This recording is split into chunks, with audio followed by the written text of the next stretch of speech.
আমার আহলে বাইতের সাথে বিদ্বেষ রাখবে ফাহুয়া মুনাফিকুন। আমার দয়াল নবী বলে, ও উম্মতেরা শুনো, যাদের অন্তরের মধ্যে আমার পরিবারের মোহাব্বত নেই, ইমামে আলী মকামের মোহাব্বত নাই, ইমামে হাসান হুসাইনের মোহাব্বত নাই, মৌলা আলী মুশকিল কুশার মোহাব্বত নাই, মা ফাতেমাতুজ জাহরা রাদিয়াল্লাহু তাআলা আনহার মোহাব্বত নাই, এক কথা আহলে বাইতের দিল মোহাব্বত যার অন্তরের মধ্যে নাই, আমার নবী বলেন সে মুমিন হতে পারে নাই। বরঞ্চ তারা যদি আহলে বাইতের বিরোধিতা করে ফাহুয়া মুনাফিকুন, আমার নবীজি তাদেরকে মুনাফিক বলেছেন। চিৎকার দিয়ে বলুন নাউজুবিল্লাহ, আর জুড়ে বলুন না নাউজুবিল্লাহ। কারণ যাদের কলবে নেফাকত আছে তারাই তো আহলে বাইতের সাথে বেয়াদবি করে, ঠিক না বেঠিক? এখন আমরা মাগরিবের নামাজ পড়েছি, সামনে এশারের নামাজ পড়ব, ওই নামাজের ভিতরে নবীর দরুদ শরীফ পড়েছি, ওই নামাজের ভিতরে আহলে বাইতের দরুদ শরীফ পড়েছি, ঠিক না বেঠিক? একটু কথা বলুন না, ঠিক কিনা? কারণ নামাজ হবে না যে নামাজের মধ্যে নবীর দরুদ, যে নামাজের মধ্যে আহলে বাইতের উপর দরুদ থাকবে না। এটা আমি বলছি না, এটা আমার নবীজি হাদিসে পাকের মধ্যে বলেছেন।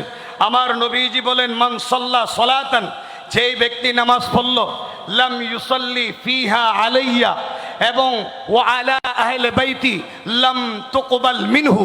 আমার নবীজি বলেন, যেই ব্যক্তি নামাজ পড়ল, যেই নামাজের ভিতরে আমি নবীর দরুদ শরীফ নাই, যে নামাজের ভিতরে আহলে বাইত রাসূলের দরুদ শরীফ নেই, আমার নবী বলে দিয়েছেন ওই নামাজ কোনোদিন আল্লাহ দরবারে কবুল হবে না, ঠিক কিনা? আর জুড়ে বলুন না, ঠিক না বেঠিক? এটা হাদিসে পাক তাবরানী শরীফের মধ্যে আছে, সহিহ ইবনে হিব্বানের মধ্যে এই হাদিসটা নোট করা হয়েছে। আমার নবী বলেন, যে নামাজে দরুদ শরীফ থাকবে না, শুধু আমি নবীর উপর দরুদ নয়, আমার আহলে বাইতের উপর দরুদ শরীফ পড়তে হবে। কারণ আহলে বাইতের উপর দরুদ শরীফ না পড়লে এটাকে দরুদ বলা হয় না, ঠিক কিনা? এটাকে আমার নবী সালাতুল বাতরা বলেছেন।